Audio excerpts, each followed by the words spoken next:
loud in my ears. Oh, you a freak. Okay, that's better. Make that dance over 70s pounds. How much louder do I need to talk? Okay, but seriously, because My nose is on the mic. you want me to do it. Talking about sex. But how many mouths have been on this mic? I will punch you. Hey guys, I've been receiving a lot of inquiries about some past episodes and some suggestions or questions for future stuff. So I figured it was about that time again to do another Ask Niamari. If you'd like to get in on the fun, just send me an email at niamaripanda@gmail.com and then tune in. Do people hate you for no reason? Of course they do. I mean, that's what haters do. Believe me, I know. Which is why I went over to my man Bad's website and got me these nuts. I never argue with haters. I mean, what would be the point? Instead, I just flash these nuts on them and move on. Check out the videos in store to get your own nuts at www.freethesnuts.com. Speaking of the man behind these nuts, my friend Bad thought it would be funny to see how I might react to some questions people sent into Esquire and Maxim, magazines of similar nature.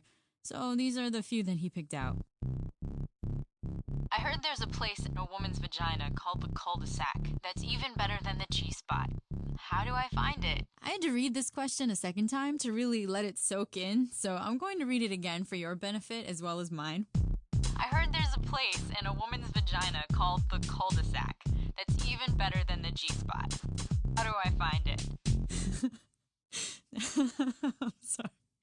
Now, I sat quietly and thought about this for a minute.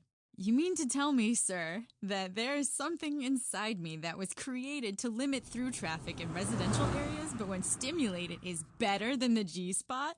Really? I feel like we're chasing after unicorns, but here we go. Get out your notebooks.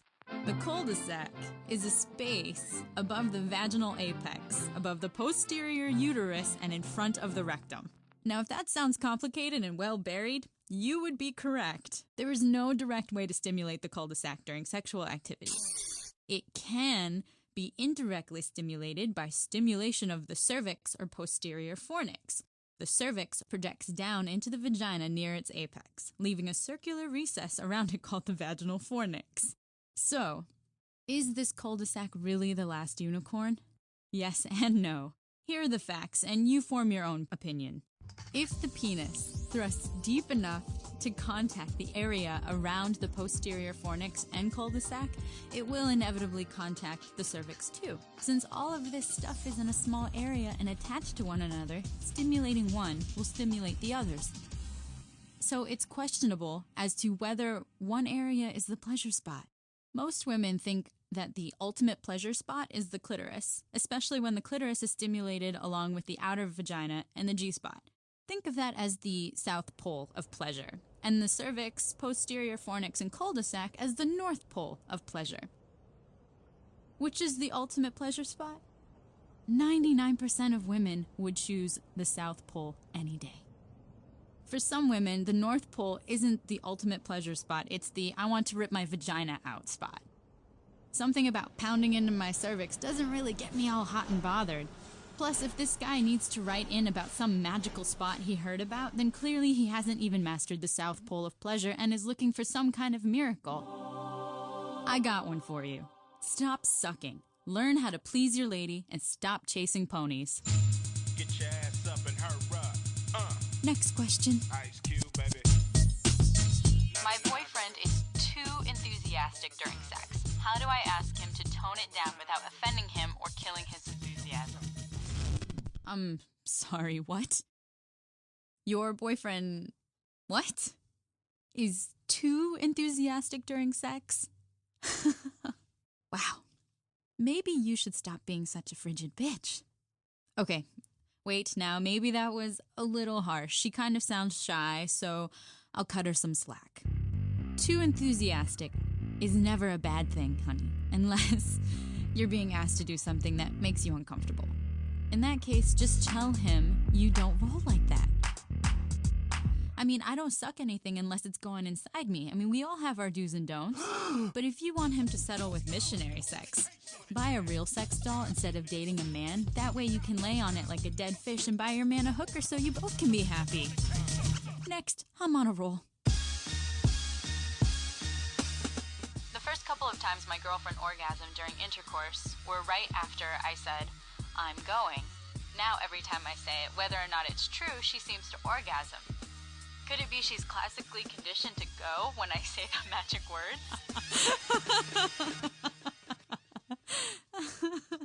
This one is simple. Hopefully, you're not as stupid as your question would imply. How about I classically condition you to feel sick every time I nail you in the balls with a bat, whether I do it or not? If that doesn't spell it out for you, then this definitely will. She's faking, dumbass.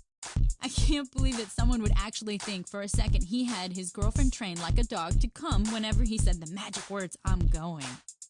Please, that's just ridiculous. I don't understand why women keep having sex with a man when she's constantly faking an orgasm. He must be rich, or have a nice car, or a big house, something, because faking an orgasm with the boyfriend means she's busting a nut with the best friend. All right, next question. Oh my God, she could get money maker like somebody. My wife says going to strip clubs with clients is emotional infidelity. Is she right? I don't exactly know what Cosmo she's been reading, but I mean, she may not be wrong.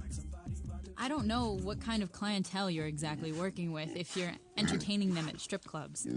But you're married. If your wife is uncomfortable with something, then you need to sit down and talk with her about what would make her happier and find some middle ground. Cheating is conditional. It all depends on the people involved. If she thinks it's emotional infidelity, then it might be that. I'm sure you can find a better place to entertain. Somewhere a little classier, like on top of your wife. Moving on. My erections seem firmer in the morning than at night. What's going on? I think they call that morning wood. Isn't that right? Maybe your erection isn't as hard at night because you're forcing it so you can jerk off to fall asleep faster. Maybe they're harder in the morning because you dreamed of your favorite movie star, model, or girl at work slobbing your knob, so you're a touch hornier in the morning than you were last night after sitting on your own hand. Who knows? Maybe it's medical. Next. Is there a correlation between the intensity of an orgasm and the time between orgasms? If I wait, is it longer? Is it better? Yes. Next question. Are you kidding me? Everyone knows this. No one really knows why exactly, but it doesn't matter. If you wait a week to have sex or masturbate, then your orgasm will be blam. If you wait an hour or a few minutes between orgasms, then it'll sort of be like a deflating balloon. Peak and poof. I know we all like our sex. I'm not telling you to wait for weeks at a time before you whitewash your ceiling. I'm just saying once in a while is kind of nice. And we're rolling. They see me rolling, they hating, patrolling and trying to catch me riding. Is it wrong to get aroused during a massage? And how can I avoid it? Unless it's a sensual massage, then yeah, it's kind of wrong to get aroused by a perfect stranger who's touching you in a therapeutic manner and not in a get-on-me manner. Plus, the last few women who've massaged me, I wouldn't even get drunk and have a lady love makeout session with. So I'm kind of curious as to who's rubbing you down and where do I sign up? How to avoid it? Jerk off. I can't believe you've been wandering around with a loaded cannon this whole time. You're a danger to yourself and society. Go whack-a-mole and call it a day. There were a few more, but I'm going to save those for a rainy day. Similar questions of your own or things you've seen somewhere and you'd like to share, then drop me a line at niamaripanda@gmail.com. This is Niamari flashing these nuts from freethesnuts.com in Las Vegas, Nevada. Good night. Are you cleaving it to Beaver? Applying the handbrake. Abusing the wicked stick? Badgering the witness. Bleed the weed? Make the bald man puke. Oh, I think she clubbing an oven. Squeeze your cheese, dog. Oh, you don't know what knuckle fucking is? I mean, I'm not really a soccer mom. I just say a little pussy soccer. I can't hang out tonight. I gotta, see if the baby's home. Yeah, I'm a musician. You know, I play the guitar. Buttering up that Whisper biscuit. That is gross.